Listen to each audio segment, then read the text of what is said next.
درود گرمی بر شما جوان. امروز آلردی من بیرونم دیگه، دم در فیلم نگرفتم، 2 جا باید میرفتم. خب امروز قراره بریم که موهای بنده رو یه دونه بازکات بزنیم. خب بعد بازکات که زدیم از اون باید برم میتاون، دوباره یه کاری دارم پیش سر کار. بعد فردا دیگه باید برم سر کار. خب بعد حالا الان میبینین ویدیو اینجوریه، در آینده قراره خیلی بهتر بشه با کمک شما. من قرار بود که تا 20 تا ویدیو بعدی اگر به 10,000 تا سابسکرایبر رسیدم موامو کچل کنم. خب ببینم حالا به اونجا میرسونینم یا نه. الان دارم توی این راهه میرم که بتونم برسم به آرایشگری. حالا اونجا اگر شد 2-3 تا فیلم میگیرم. یس بودو ببینم. بچه‌های گل، من الان اومدم که برم یه غذای بخورم بعدش برم. یس اومدم اینجا. قبل از اینکه بیام اینجا نگاه کن چیا داره. ای جان شاورما باشه، پیتزا هم داره ولی ما شاورما استفاده میکنیم. خب سفارشمو من آلردی دادم بچه‌ها. خب منتظرم که بیاد. بچه‌ها من انقدر گرسنم بود، خب دیشبم درست شام نخورده بودم، بنابراین نصفشو خوردم.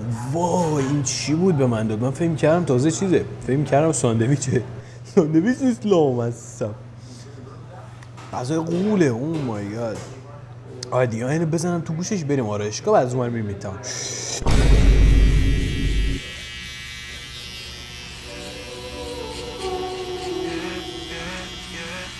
بریم با هم بدون تو هوا دلگیره اینجا. بچه های گل باز دکات باشه خوبه بهم میاد. میدونم فردا قراره بریم فرش.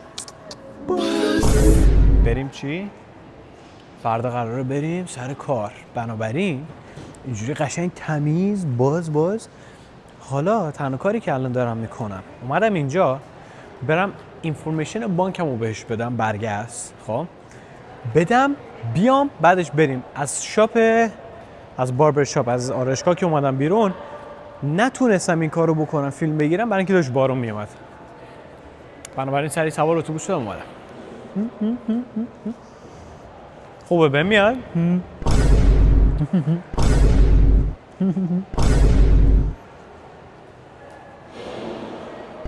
2 hours later. میگیره؟ آره میگیره. بچهای گل کار من تموم شد. الان یه راست دیگه دارم میرم خونه. هوا انقدر بارونیه فیلم میگیرم که فکر نکنید دارم دروغ میگم. یه راست الان میرم یه راست میرم سوار اتوبوس میشم میرم خونه. بعد تا ویدیو بعدی مرسی که منو تماشا کردین بچه‌ها. موام قشنگ شده. میدونم. تا ویدیو بعدی بچه‌ها مواظب خودتون باشین مثل همیشه. دادی دوستتون داره. خدا نگهدار. چند سال قانون دنبال ماست ولی خب نمیرسه بشونه تا قوار راه. جمع شدن دورم نخاله ها، من باید احتیاط کنم نشم دوباره کار. میدونم که یه رو ایرانم برمیگردم، رام ندم تهران من از دیوار شهر میپرم. حسامم بهت انگار عوض نشدن، قرصامم عشقم انگار این بار عمل نکردن. نمیشه بکنی حال منو توصیف.